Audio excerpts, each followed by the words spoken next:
Hello, my name is John Roskam. I'm the Executive Director of the Institute of Public Affairs. Welcome to the third and final conversation between myself and Tony Abbott about the Australian way of life.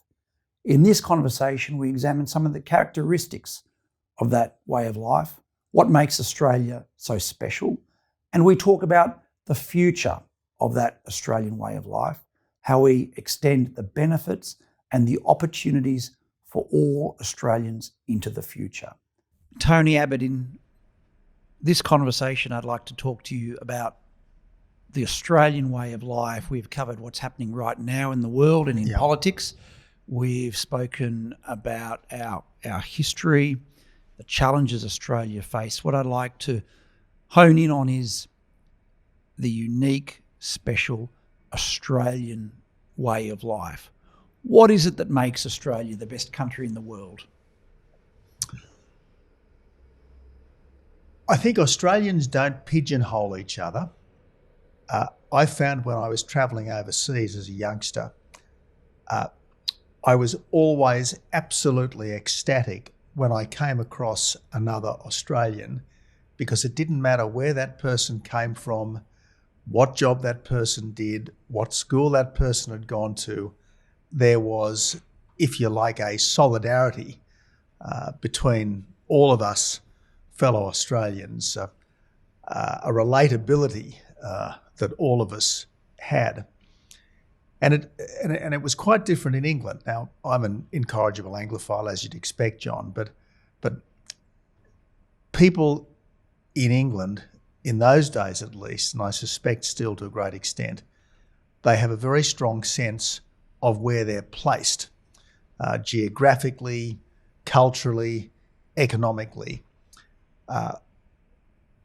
That is their class system, if you like. Not everyone's got a title, but people think that they have a particular place in the hierarchy, in the pecking order.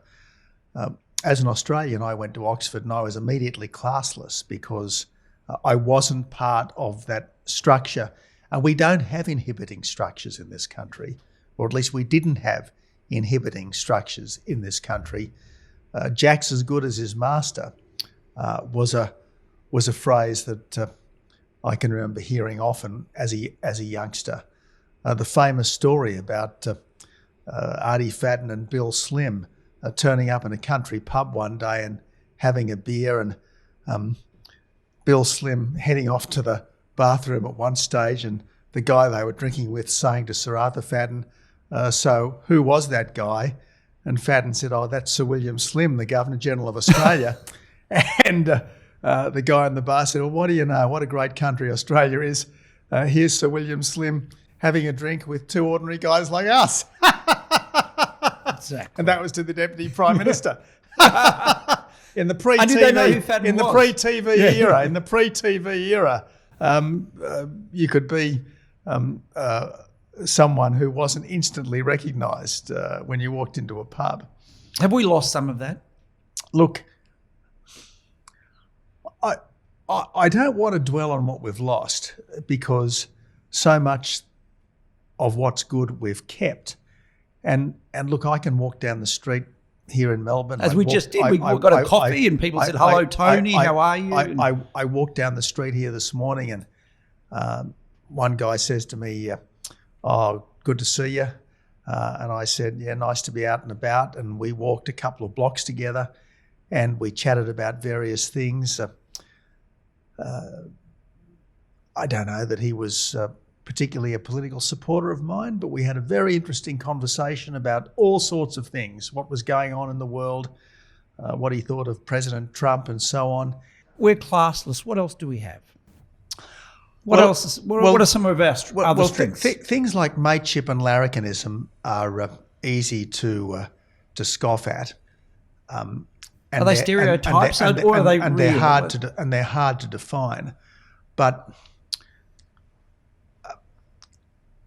Australians typically have lots of mates, and males and females typically have lots of mates, and they're not quite friends necessarily, in the sense that there may be lots of your life which is not shared with many of your mates, but they're people with whom there is an easy familiarity, a sense of bonding and comradeship, and larrikinism. We don't like formality. We don't like people who appear to give themselves airs and graces. We don't like people who presume. We think that's all something, that sort of stuffiness is unbecoming. And I think these are typically Australian in a way that they are not characteristic of either the United States or the United Kingdom, much as I admire and respect those sibling countries. And in the US it's wealth, and in the UK it's class. That's right. But notwithstanding the fact that we have more rich people in Australia than ever before, notwithstanding that we are starting to develop wealthy dynasties in a way that we previously haven't, we are not defined by wealth and position in the way I think people all too often are in the countries that we normally compare ourselves with. What does a fair go mean to you? Well, a fair go means if you have a go, you'll get a go. Now, I don't think anyone can demand something for nothing, but if someone is prepared to have a go, well, obviously we've got to do the right thing by them. And what do you mean? Unpack what in business, in life, in community. What do you mean by have a go? Is it the entrepreneurial spirit? It's just making the most of your opportunities. For instance, you look at people on the footy field, and it's not necessarily the best player you admire. It's the bravest player. It's the one who shows the most determination. And maybe it's the guy that drops a few passes, but nevertheless doesn't let it get to him, makes up for dropping a couple of passes by doing a couple of really gutsy tackles, things like that. That's what we respect, people who are doing the best they can, given that not everyone is equally blessed with talent, not everyone is equally blessed by circumstance. I think that's the interaction of the fair go with the have a go instinct. Does that still exist? Well, of course it does. And we might copy so many things from other places in our public culture, but I think in our community culture, in our personal interactions, there's far more continuity. And can you than there talk is about change. that? Because it strikes me there is a growing difference between our community culture, which is a very nice description of what we do in our homes and in our suburbs, and the public culture whereby people say we should be more like America or more like a European country. Is there that split or emerging split there? Well, again, in England, people can, particularly in cities, people can live for years, decades, and not talk to their neighbours, whereas it's almost unimaginable that an Australian would not make some contact with the neighbours. Now, you don't always get on with them, as it happens, but nevertheless, at least there's this sense that you should reach out to people. In an Australian suburb, it might be part of a vast megapolis in one sense, but really our suburbs very local. Our suburbs are a series of urban villages. That's what they really are. And most Australians are not simply members of a family or participants in a workplace. Most Australians have a range of other communities, if you like, whether it's the community of the sporting team that you play in or your kids play in, whether it be the community of the service group that you belong to, or your parents belong to, whatever it might be. There's just this. The social fabric, I think, is quite deep in this country. Describe Australian politics in the concept of the Australian way of life. So our compulsory voting system, many people have said, has tended to drive the two major parties to the centre. They tend to be a little bit less ideological and less philosophical than political parties in other countries. How would you describe Australia's political culture in this context that we are talking about? I think our political culture is shifting. I think it's becoming more cultural and less economic. I think people's voting patterns are less determined by less determined by the income they have, and more determined by their attitudes to cultural issues. Is that because you think cultural issues are more salient, or now that we have reached a certain standard of living, we can afford to engage in discussions about other things? Because it's certainly a trend in the UK and the US, and we saw it with Brexit, with Trump, and the claim that people were voting against their own self-interest, their economic self-interest. Look, what do you ascribe it to? Look, 50, 100 years ago, maybe even 20 years ago, most of the things that people did were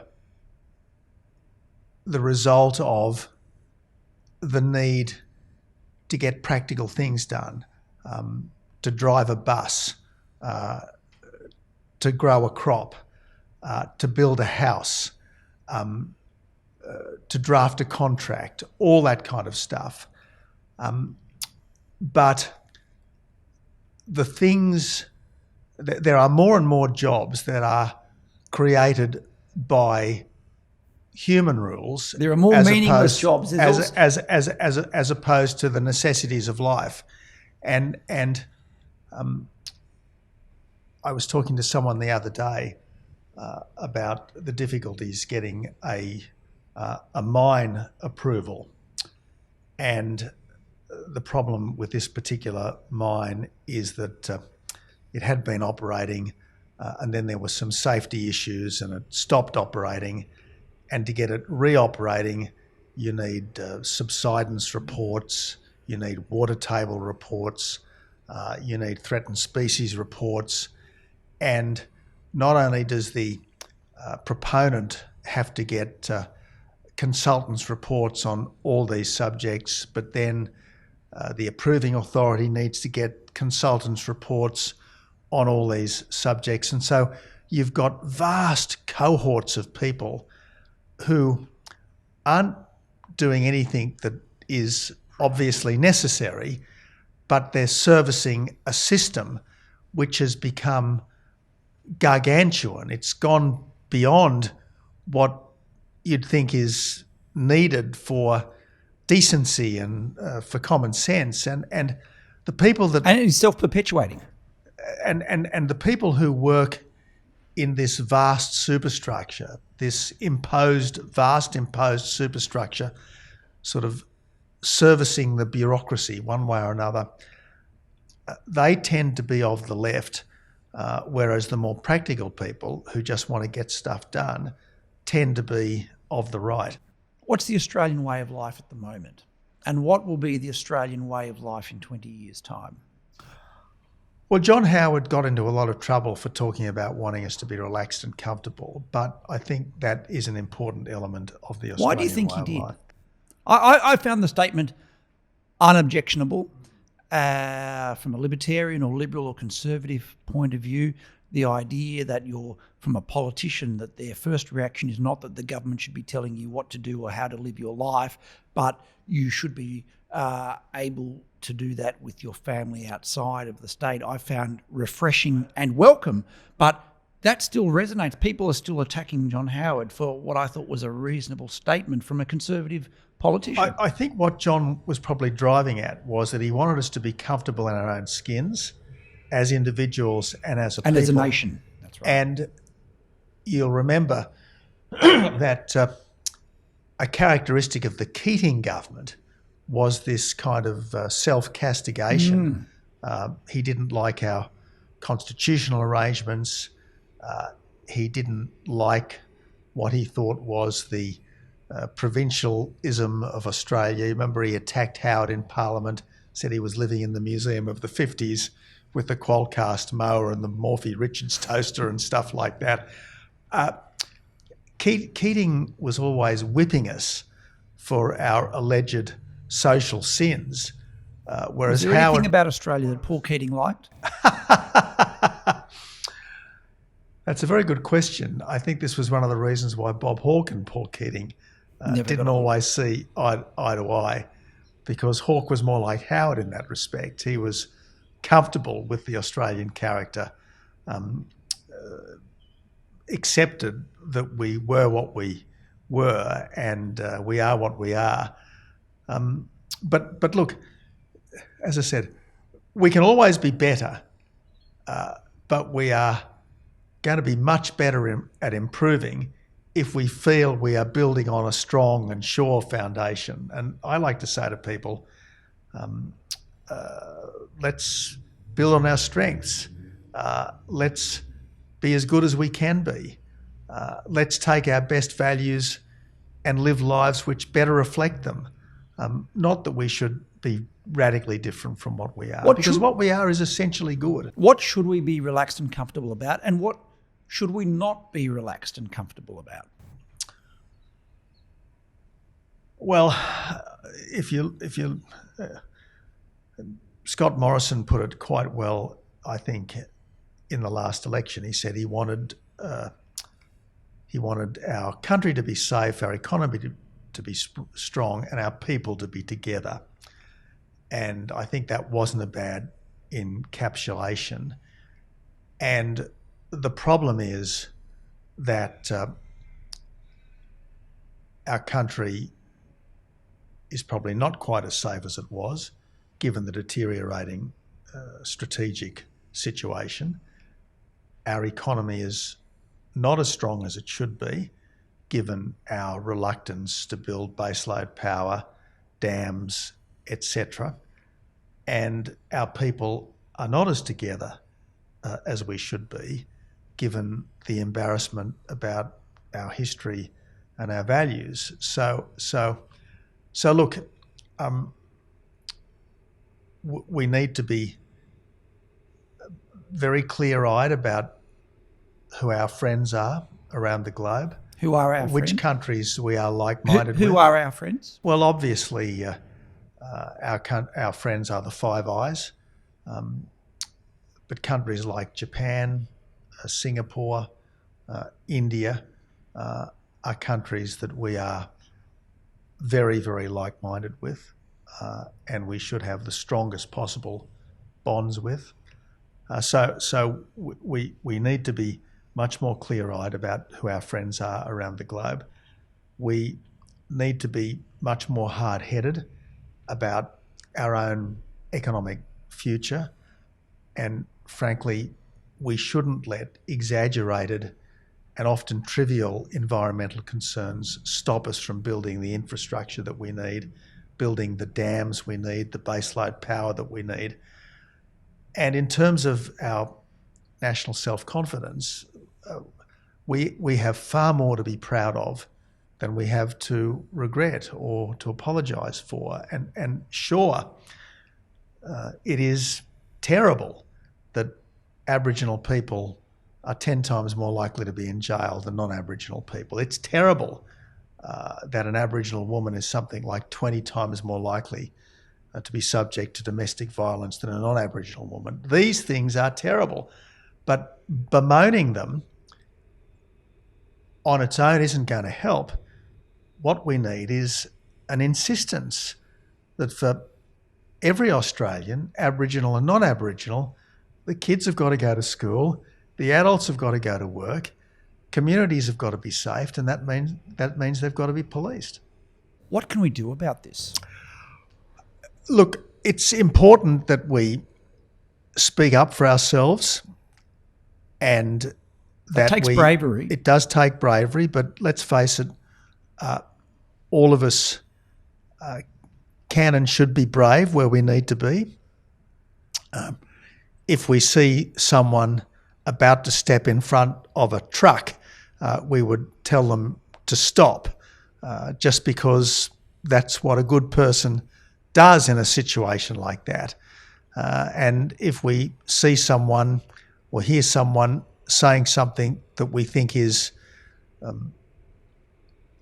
a serious error of fact or judgment, we should be prepared to say, well, why do you think that? Or are you sure that's the case? So I think we do need to be a little bit braver and a little bit readier to engage in a courteous discussion with people, even on subjects that are contentious.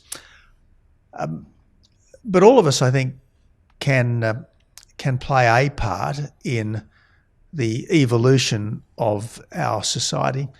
Years and years ago, I was very close, as you know, to the late, great B.A. Santa Maria, and Bob always said to people, look, some of you are more Labor, some of you are more Liberal. Join the political party of your choice and try to make it better, because we need better political parties in this country, and we need to have at least two political parties in this country that are capable of running a sensible, responsible government. And if you don't do it, who will? If not you, who? So look, all of us have to do our bit, whether it's joining the IPA, whether it's joining the political party of your choice, whether it's speaking up in your workplace, whether it's being prepared to chat to your children and grandchildren about issues. We've all got to do more, because if there's one thing that is absolutely certain, it's that a majority that stays silent does not long remain a majority. What's the Australian way of life in 20 years' time? Well, hopefully it will reflect the best features of the Australian way of life today. We will be welcoming and accepting. We will be generous and free-spirited. We won't be frightened of telling a joke. We're prepared to give a go and to have a go. We want a better future for our kids, and we expect a better future for our kids. Tony Abbott, that's a wonderful note on which to finish. Thank you. Thanks, mate.